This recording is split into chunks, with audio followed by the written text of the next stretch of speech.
Hola con todos los que están viendo este momento, este video. Mi nombre es Fabricio Castro y en este momento nos encontramos aquí para empezar a estudiar las lecciones de escuela sabática para este trimestre que está titulado El amor de Dios y su justicia. Unos temas muy interesantes y yo quiero invitarte a que puedas participar de todos los repasos que se harán por mi persona en todos los ambientes donde me encuentre, ¿no? Por donde vaya, pero vamos a estudiar a profundidad lo que habla cada lección. Así que si no estás suscrito, de antemano te pido que te suscribas. Más que sermones, es un ambiente de estudio donde todo video que se suba va a tener una temática distinta, no solamente digamos, a utilizar el método de evangelizar, sino más que todo de una manera sistemática, empezar a estudiar la Biblia a profundidad.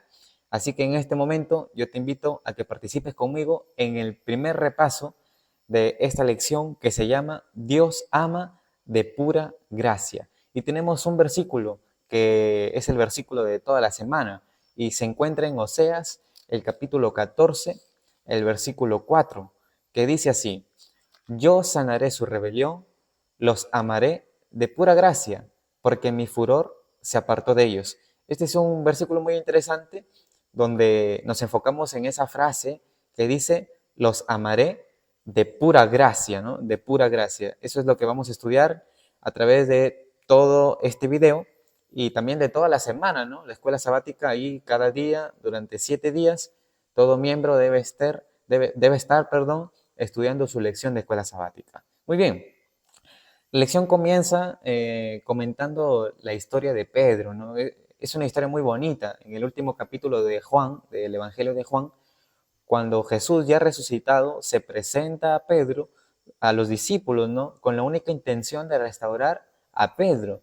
Pedro negó a Jesús 3 veces, sin embargo, no todo había acabado allí para él, porque el Señor tenía un plan con Pedro y Pedro ya estaba en su corazón ese fruto del arrepentimiento, ¿no? Imagínense, Pedro estar nuevamente con los discípulos después de haber negado a su maestro. Es tal vez algo muy chocante, ¿no? Sin embargo, Cristo llega allí para que pueda restaurar a Pedro. Y le hace 3 preguntas muy curiosas, ¿no? Pedro, ¿me amas? Y Pedro responde confiado en sí mismo, Señor, tú sabes que te quiero.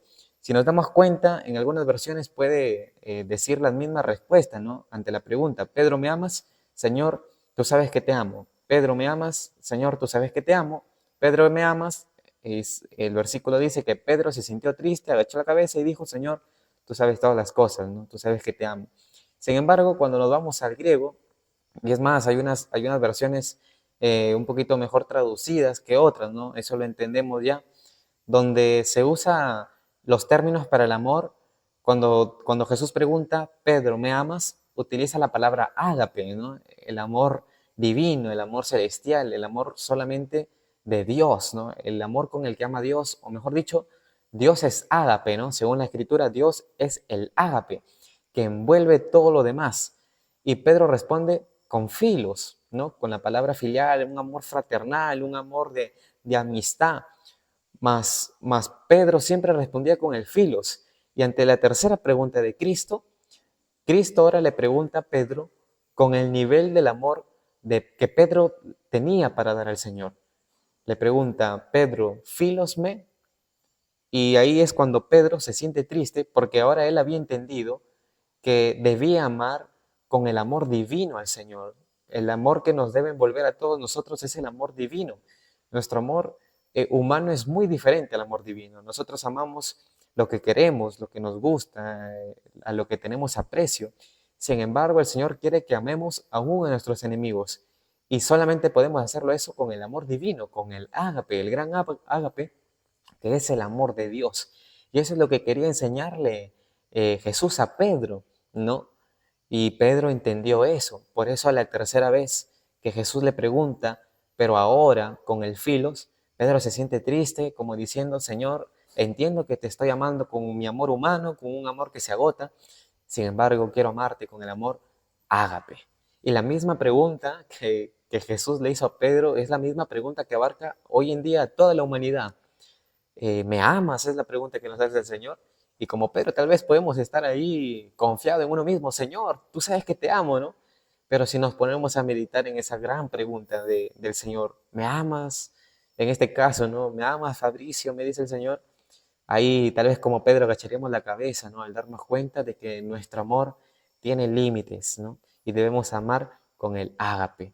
Esa es la primera lección, ¿no? Ahora vamos a pasar algo al día domingo, ¿no? Más allá de expectativas razonables, Dios nos ama con amor indescriptible. Es más, el amor de Dios supera toda teología, es un objeto de estudio impresionante, y mientras más estudiemos el amor de Dios, más semejante a Él seremos, porque nuestra mente se va a espaciar en algo que no puede comprender a la perfección. Algunos pueden tratar de describir el amor de Dios, cómo es esto, pero tal vez en esta tierra, en esto que es carnal, no podemos definirlo a la perfección qué es el amor de Dios. Lo podemos experimentar su gracia, pero definirlo a la perfección es algo aparentemente imposible en estos días. Es más, en toda la humanidad. Pero cuando observamos la cruz de Cristo, nos acercamos más a la definición completa del amor. Pero cuando vayamos al cielo, aún mucho más vamos a profundizar en ese tema del amor de Dios o de su personalidad. Tenemos que aceptarlo así como es el amor de Dios y vivir bajo esa luz del amor divino. Ahora, aquí hay un detalle, ¿no? Porque algunos creen que el amor de Dios solamente se ve reflejado en el Nuevo Testamento. Y aquí encontramos la Biblia, ¿no? Yo tengo acá mi Biblia. Algunos creen que el amor de Dios solamente está en el Nuevo Testamento y que en el Antiguo Testamento vemos a un Dios que no ama a su pueblo, vemos a un Dios que es estricto, que es arbitrario, pero no es así, ¿ah? Porque si observamos la historia de Israel, es todo lo contrario. Más bien vemos a un Israel que quiso ser estricto, que quiso ser arbitrario, que quiso cumplir la ley sin la gracia, ¿no? Porque Dios les otorgaba gracia, sin embargo ellos entendieron mal el pacto y prometieron a Dios algo que no pudieron cumplir y quedaron bajo esa condenación. Pero cuando observamos a Israel quebrantando el pacto, vemos a un Dios desesperado por salvar al pueblo de Israel de ese quebrantamiento del pacto. Por eso el Señor siempre ha confirmado su pacto vez tras vez con sus hijos, solamente para que no nos perdamos y muramos, ¿no? Porque esas son las consecuencias de quebrantar un pacto, un tratado. Y, uy, voló la mariposa. Y encontramos aquí a un Dios que no solamente da una oportunidad a Israel, sino da muchas oportunidades, que a pesar de que lo abandonen, Dios siempre está allí tratando de traer su pueblo hacia sí mismo. Y si nosotros miramos Éxodo, el capítulo 33, versículo 15 al 22, encontramos que Moisés tiene una conversación con Dios, donde Moisés le pide ver a Dios su gloria, ¿no? Señor, yo quiero ver tu gloria. Y esto sucede después de que Israel haya adorado al becerro de oro. Moisés se había retirado 40 días allí al monte Sinaí y no volvía. Entonces, ¿qué hicieron allí algunos infiltrados, vamos a llamarle así, ¿no? O la multitud mixta, que no eran israelitas, algunos eran egipcios también que habían salido. La multitud mixta criticaba, presionaba a Aarón para que levantaran el becerro de oro. Y cuando levantaron el becerro de oro hubo fiesta, hubo alboroto, se pusieron a bailar allí. Y Dios, antes de renovar el pacto, miren, a pesar de que Israel había quebrantado el pacto, había tenido otro Dios aparte, lo que hace Dios es buscar a Moisés, ¿no? Lo invita a Moisés para que puedan renovar el pacto. Dios es el que se encarga de hacer todo aquí. Nunca estuvo en las manos de Israel renovar algo. No, Dios era el que con su misericordia y su gracia se acercaba a Israel para renovar ese pacto valioso y hermoso que el Señor le había dado. Y vamos a leer el versículo 19 de Éxodo 33, donde dice, el Señor respondió, haré pasar toda mi bondad delante de ti y proclamaré mi nombre ante ti. Tendré misericordia de quien yo quiera y seré clemente con quien yo quiera. Algunos piensan, no, bueno, este versículo dice que Dios tiene favoritos porque es misericordioso con algunos, con los que Él elige, ¿no? Pero hay que entenderlo bien. El contexto de este texto no es que Dios vaya a amar a algunos, sino a otros, ¿no? Porque Él renueva el pacto no solamente para algunos, Él lo renueva para todos los que quieren aceptar ese pacto, vivir bajo ese pacto. Entonces, este texto no se trata de que Dios tiene favoritos, ¿no? Este texto se trata de que Dios ama incluso al que menos amor se merece. Imagínate, si tú crees que eres un pecador, que no tienes amor, que Dios ya no tiene perdón para ti, pues te equivocas, porque Dios ama a quien quiere, o sea, hasta el menos pensado a esa persona, Dios lo ama. Nosotros podemos amar a todos, menos a aquellos que están muy lejos de Dios, porque así somos nosotros, ¿no? Elegimos a quién amar. Sin embargo, Dios no elige a quién amar. Él ama a quien quiere, o sea, a todos. Él ama a lo que el ser humano no quiere amar. A esa persona Dios se atreve a amar. Y en eso se refleja el amor de Dios. Que el amor de Dios sobrepasa los límites y toda frontera, raza, color, pensamiento, absolutamente todo. Y si queremos entender un poco más el amor de Dios, tenemos que dirigirnos al libro de Oseas, ¿no? La historia del profeta Oseas nos revela cómo es la historia del amor de Dios con su pueblo. Y el amor de Dios se ve expresado en la historia de aquel profeta y su esposa, ya que ellos eran un símbolo del amor de Dios con su pueblo. Y si nosotros observamos esa historia en Oseas 14, por ejemplo, ¿no? Observamos las palabras de Dios, ¿no? De volver a Él, volver a mí, volver a mí. Y Dios es el que responde con amor diciendo, yo sanaré su rebelión, los amaré de pura gracia, porque mi furor se apartó de ellos. Yo seré Israel como el rocío, él florecerá como el lirio y extenderá sus raíces como el Líbano. Entonces miremos aquí este versículo, a pesar de que, así como la relación de Oseas y su esposa, ¿no? Observamos esa relación. Dios le dice a Oseas, Oseas, ve y júntate con una adúltera, ¿no? Con una mujer que prostituta, ¿no? Y Oseas responde al llamado de Dios y se une. Y esa mujer da hijo, da luz, otro hijo y otro hijo, cuando muchas veces se había apartado del esposo. Y aquí se ve reflejado el amor de Dios. Por más de que Israel, o en este momento la iglesia de Dios, la iglesia que Dios ha elegido para pregonar las verdades, se aleja del Señor muchas veces, el Señor, sin embargo, siempre está allí llamándonos, llamándonos, invitándonos para que podamos unirnos nuevamente a Él en ese pacto eterno. Y en el versículo 4 dice, yo sanaré su rebelión y los amaré de pura gracia. Esa frase, pura gracia, esa expresión en hebreo es nevadá, que significa que es algo que se da no por pedido. O sea, no es que, Señor, yo quiero nevadá, dame. No, es algo que se ofrece de manera voluntaria sin que se pida. Es algo completamente gratuito y esa es la gracia de Dios. Una gracia que es completamente gratis y que si nosotros leemos desde el Génesis hasta Apocalipsis, vamos a ver a los seres humanos que se rebelan de Dios. Sin embargo, vamos a ver ese nevadá, esa pura gracia que se da al ser humano de manera gratuita, sin merecerla. Ese es el amor de Dios. Nos da su gracia de manera voluntaria. No la merecemos, pero la da de pura gracia. En Apocalipsis, el capítulo 4, el versículo 11, leemos lo siguiente. Señor y Dios, digno eres de recibir gloria, honra y poder, porque tú creaste todas las cosas y por tu voluntad fueron creadas y existen. Dios creó las cosas y Él no las creó por necesidad de recibir amor, porque Dios no necesita nada. Él no quiso decir, ay, yo quiero sentirme amado, necesito amor, voy a crear a los seres humanos, a los ángeles para que me amen. Dios no, ese no fue el pensamiento de Dios. Es más, cuando buscamos amor en las otras personas, lo hacemos desde una actitud egoísta. Queremos que los demás satisfagan solamente lo que Dios satisface.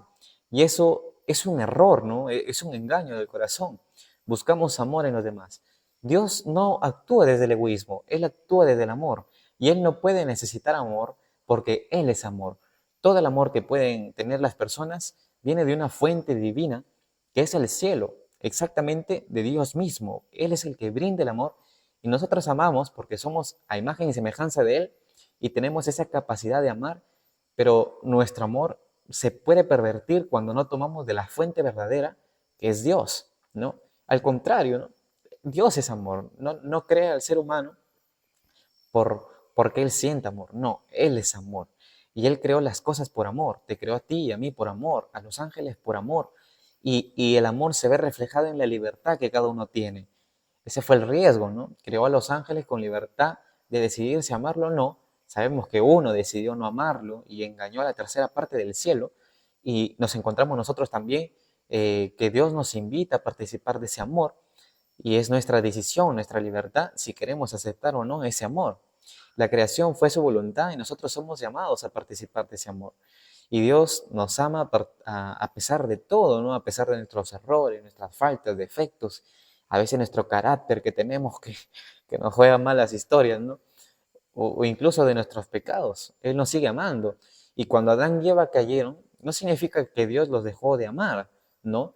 Claro, Dios es justo también y ellos ya no tuvieron el derecho de seguir participando del fruto del árbol de la vida, del amor de Dios. La orden fue, cuando comas de este fruto vas a morir. Y Dios, en su infinito amor, les dio una promesa, ¿no? De que iba a enviar a un Salvador. Eso se ve en Génesis 3:15. Y Dios ama absolutamente todo, ¿no? Les dio una salida a ellos, una salida de su falta, de su error. Esa falta la llevó Cristo en la cruz del Calvario. Todo lo cargó allí Cristo en la cruz. No solamente la falta de Adán y Eva, sino también la que nosotros hacemos, la cual nosotros caemos constantemente. Cristo nos perdona, ¿no? Su amor es, para hablar del amor me quedaría aquí hablando 20 horas, más de 20 horas, todo un día entero, ¿no? Pero simplemente este video va a durar menos de 40 minutos, ¿no? Pero bueno, tenemos que volver a Dios para experimentar ese amor, no podemos hacer nada más. Hay una parábola muy interesante, porque cuando hablamos del amor, algunos dicen, Dios ama a algunos, Dios ama más que a otros, ¿no? Pero eso es algo antibíblico, ¿no? Dios no tiene favoritos para amar, no, absolutamente. Lo que hace Dios es que llama a todos a participar del amor. La pregunta es, ¿será que nosotros aceptamos o no aceptamos ese amor? Y hay una parábola muy interesante. Esto se encuentra en Mateo, el capítulo 22. Cuando nosotros observamos esta parábola, que es la parábola de las bodas, ¿no? Cuando el rey, el Señor, hace una invitación para que todos entren a la boda. Sin embargo, al momento, a la hora de la hora, esos invitados no llegaron. ¿Y qué hizo? Mandó allí a sus mensajeros a que vayan a ver, a invitar a las personas y volvió a llamar. Y cuando entraron, se dio cuenta que había uno que no estaba con el vestido de bodas. ¿Y qué hicieron? Lo sacaron. Y el versículo final, esta historia se ve en Mateo capítulo 22, versículo 1 al 14, donde se ve aquí esta historia, pero lo que más nos llama la atención es el versículo 14, que dice, porque muchos son los llamados y pocos los elegidos. Miren, aquí hay una conexión entre llamados y elegidos, ¿no? Llamados y elegidos, porque algunos dicen, el Señor tiene esos elegidos, ¿no? Como estaba comentando hace un ratito. Si nos damos cuenta, Dios no obliga a nadie a participar de la boda. Dios no va a llamar, pero no obliga a nadie a que entre a la fuerza a la boda, a que participe de su amor. Dios no obliga a nadie a participar de sus bendiciones. Él simplemente llama, llama, llama y es constante e insistente en llamar, en llamar, en llamar, porque sabe que fuera de Él no tenemos vida, no tenemos salvación. Sin embargo, Él llama, Él llama.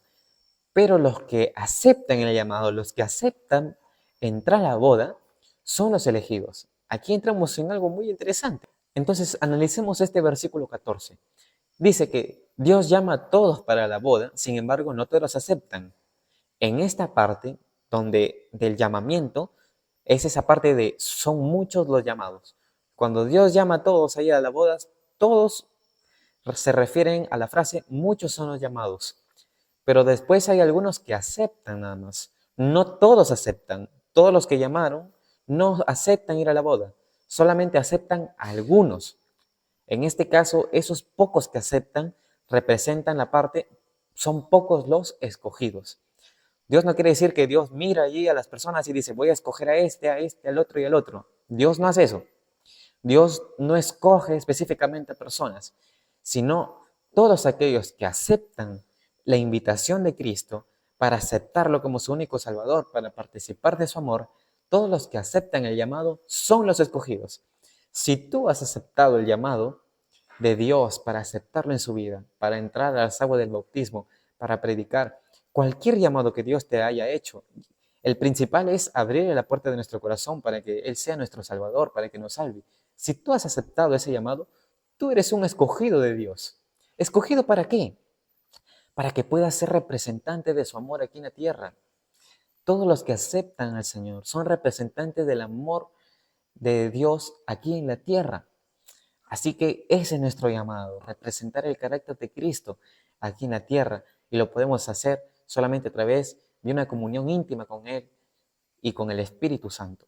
Entonces nosotros debemos aferrarnos a ese amor. No es que Dios elige arbitrariamente unas personas y rechaza a otras. No, todos los que aceptan el llamado son los escogidos. Y con más énfasis podemos ver el amor de Dios. Cuando un capítulo más adelante, en Mateo 23:37, Jesús dice las siguientes palabras: Jerusalén, Jerusalén, que matas a los profetas y apedreas a los que son enviados a ti. ¿Cuántas veces quise juntar a tus hijos como la gallina junta sus pollos bajo sus alas y no quisiste? El propósito de Dios, ¿no? Juntar, unir a sus hijos como la gallina junta sus polluelos. Sin embargo, Jerusalén no quiso. Estuvo allí rechazando al Señor. Ahora, esa palabra querer, de que Cristo quiso reunirlos, pero ellos no quisieron, ¿no? Querer, ahí está la palabra querer. A pesar de que no quisieron, Cristo murió por ellos. Cristo murió a pesar de que no quisieron aceptarlo cuando estuvo aquí en la tierra. Cristo murió por nosotros, a pesar de que no lo aceptemos. Es cierto, ¿no? Algunos no aceptan al Señor, pero igual Cristo ha muerto por ellos. Ha muerto para que tengan vida. El mundo no se va a perder porque no hay alguien que murió por ellos, porque no hubo alguien que los salve. No, el mundo se va a perder porque no quiso aceptar ese precioso don que el cielo nos dio, que es Cristo Jesús. A pesar de que el pecador merece la muerte, Dios mismo pagó la muerte para que el pecador tenga la oportunidad de vivir. Y este amor es increíble, ¿no? Que el querer y el no querer. En Juan, el capítulo 10, versículos 17 y 18, Cristo dijo que a Él nadie le quita la vida. Es más, Él la da y la vuelve a tomar. Se refería a su muerte, ¿no? Él mismo decidió dar la vida. No hubo ningún ser humano que haya pedido primero al cielo, a Dios, a Jesús mismo, que venga a morir por nosotros, porque si no estamos perdidos. No, ni siquiera los ángeles, el Consejo de Paz, la deidad, decidió, el mismo Hijo se ofreció a sí mismo para venir aquí, Dios Hijo, para venir aquí a morir por nuestros pecados, para salvarnos, para redimirnos de las maldiciones. Y la mayor expresión de esta verdad se ve reflejada en Juan, el capítulo 3, el versículo 16, que dice así: porque de tal manera amó Dios al mundo, que dio a su Hijo único, a su unigénito, único en su especie, en su gen, para que todo el que cree en Él no perezca, sino que tenga vida eterna. Miren, la deidad de tal manera amó al mundo, de tal manera, ese misterio de piedad que por toda la eternidad ya estaba decidido qué iba a hacer cuando el hombre caiga. Decidió enviar al Hijo. El Hijo decidió: yo iré a morir por el hombre, porque yo doy mi vida. Nadie me la quita, yo la doy, dijo el Señor. Y así que, mi querido amigo, ¿no? Dios nos ama y nos amó de tal manera que hubo alguien, un ser divino que se hizo carne para venir a morir por todos nosotros. ¿Qué más queremos? Solamente hay que aceptarlo. El pecado no se explica. Muchas veces nosotros caemos, ¿no? Podemos caer y tratamos de buscar la explicación. ¿Por qué caí? ¿Por qué esto? ¿Por qué el otro? Pero el pecado no se explica. El pecado se paga. Cuando nosotros caemos, Dios no nos pide explicaciones del pecado. Simplemente nos pide aceptar nuestro pecado. Soy pecador. En el Edén, Dios les preguntó con la única intención a Adán y a Eva para que ellos puedan comprender su pecaminosidad, lo que habían hecho. Sin embargo, ellos trataron de buscar explicaciones, porque las explicaciones en el pecado son excusas. Nosotros no podemos dar excusas al Señor. Lo hice esto, por el otro. No. Simplemente hay que aceptarlo. El pecado no se explica. El pecado se paga. Y la paga del pecado es muerte. Sin embargo, aparece algo, un título en toda nuestra vida que se llama gracia. Dios nos ama de pura gracia. Y por más de que tú digas que el Señor no me ama, creo que hay algo imposible en este mundo, hay algo imposible para ti, que creas que el Señor te va a dejar de amar. Eso nunca va a pasar. Dios nos ama de pura gracia. Nosotros lo amamos a Él porque Él nos amó primero. Nuestro amor hacia Él es una respuesta del amor que Él tiene hacia nosotros. Y yo te invito a ti a participar de ese amor para que sigamos creciendo en gracia, ¿no? Conociéndolo cada vez más. Así que, mi querido amigo, te invito a participar de ese amor de pura gracia que el Señor nos quiere dar y a vivir bajo el ágape, ese ágape que Dios tiene para todos nosotros y que quiere que vivamos también en ese ágape divino, excelente y perfecto. Amar como Dios es perfecto. Y también te invito a que puedas compartir este video si te ha gustado a los demás y apoyarnos aquí en este canal con tu suscripción para poder seguir creando más contenido y poder llevar la palabra, el evangelio, el mensaje para aquellos a quienes lo necesitan en el momento exacto. Así que Dios te bendiga y nos vemos en el siguiente video. Bendiciones.